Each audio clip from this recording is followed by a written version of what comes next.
So today I want to talk about something that's honestly a lot bigger than people might realize at first glance. The new buffs for Jingliu, Silverwolf, and Kafka. It's not just some small balance tweaks here and there.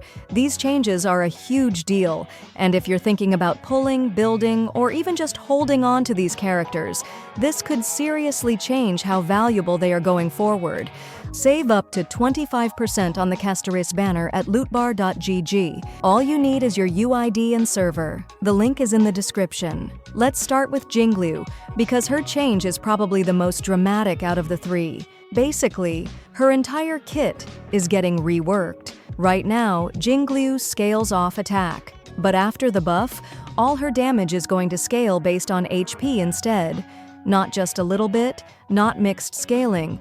It's a full transition, everything tied to her output, including her basic attacks, her skill, her ultimate, is going to rely on how much HP she has, not her attack stat. And it doesn't stop there. Even her eidolons, that previously boosted her attack, are getting changed.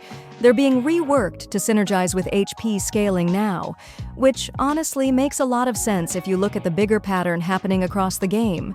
Lately, we've seen a massive rise in HP scaling characters, Casteris, Maide, and probably the next new units. All of them incorporate HP mechanics into their kits, though they utilize HP in distinct ways. It's clear the developers are pushing the game more toward HP-based scaling overall, and Jingliu adapting to that shift will definitely help her stay relevant. But here's the thing, it's not all sunshine and easy wins. If you already built your Jingliu with attack percent relics, you might have to completely refarm your gear. Unless the developers add some kind of ATK to HP conversion mechanic, like they did for Hu Tao, it's going to be a full rebuild. It's also a bit of a fundamental identity change. The way she feels to play could end up very different from the Jingliu we know today. Still, despite the pain of re-gearing, most people are seeing this as a win in the long term. The change opens up way more synergy options and better scaling for the teams she can fit into, especially as more HP-focused supports and relic sets keep rolling in. Now, moving over to Silverwolf, and wow, I think this buff might actually be even more exciting in practice. Silverwolf was one of those characters who felt incredible at launch, but slowly slipped into a weird spot where she was really only good for boss fights. Her old ultimate could only reduce the defense of a single enemy. Great for one big boss, but pretty bad for anything with multiple targets, like pure fiction or swarm fights. Her skill didn't help much either. It was RNG-based. She would implant a random element from your team onto the enemy, but you couldn't control which one. So even if you carefully built your team around ice, she might just toss fire onto the enemy instead. It made her unpredictable and, honestly, kind of frustrating in serious content. But now, her buffs change everything. Her ultimate will apply a 45% defense reduction to all enemies at once. Not just one, everyone. That instantly fixes her pure fiction problems. It puts her in the same territory as Pela, who was already considered great for AoE defense shred, but Silverwolf will have even higher values and add her own damage on top. As for her skill, the RNG is gone. Every time you use it, she implants all elements from your team onto the enemy. Every single one. And she also reduces 20% elemental resistance to each implanted element, which is absolutely massive. That means whatever your team's elements are, Silverwolf will now guarantee synergy and massively increase your overall team damage. No gambling, no hoping the right element sticks, just pure, reliable debuffing. Now, whether her skill becomes AoE isn't fully confirmed yet.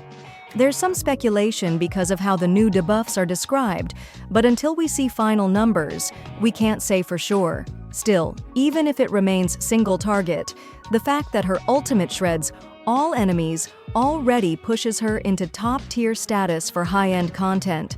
Plus, her ultimate has a low energy cost, so she'll be firing it off a lot. Honestly, if these buffs go live as described, Silverwolf goes from being a niche pick to a must-have for a ton of teams. And finally, we have Kafka.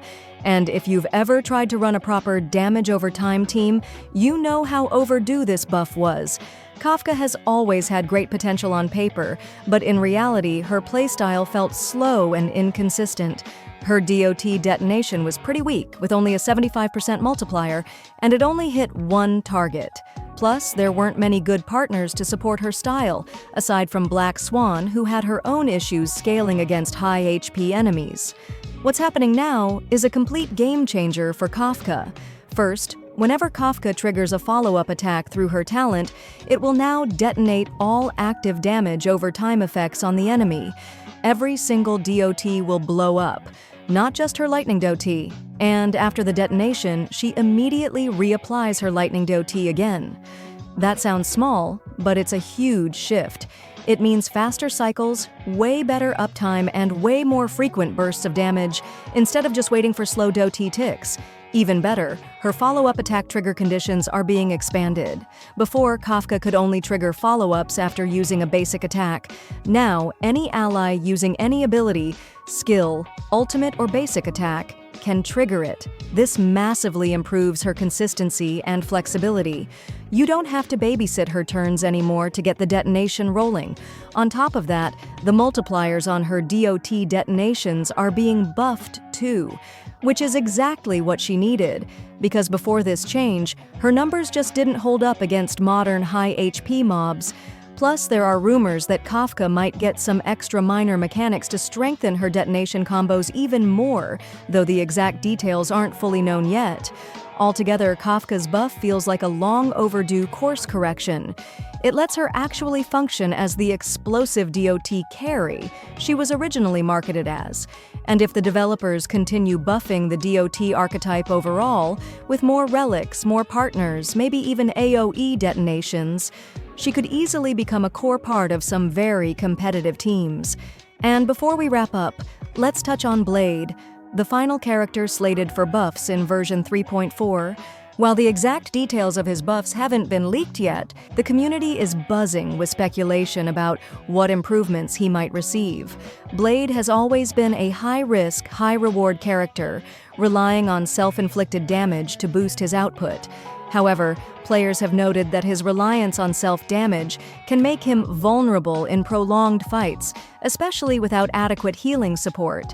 Additionally, his damage scaling may not keep pace with newer characters introduced in recent updates. Given these observations, it's plausible that the developers might adjust Blade's mechanics to enhance his survivability and damage consistency. Potential changes could include modifications to his self-damage mechanics, improvements to his healing capabilities, or adjustments to his damage scaling to better align with current meta standards. So yeah, across the board, these buffs aren't just minor polish, they're actual game changers. Jingliu, Silverwolf, and Kafka are all getting brought back into the spotlight, but not just with bigger numbers. Their core mechanics are being fixed or expanded in ways that make them fit way better into the modern meta. What do you guys think about all this? Are you excited to rebuild your Jingliu, or maybe finally give Kafka a real shot? And if you're planning to pull Silverwolf after these changes, what teams are you thinking about pairing her with? I'm really curious, because depending on what else drops in the next few patches, we might be looking at a whole new wave of top-tier team comps built around these three. Let me know down below, and as always, thanks for hanging out with me today. Save up to 25% on the Casteris banner at lootbar.gg. All you need is your UID and server. The link is in the description.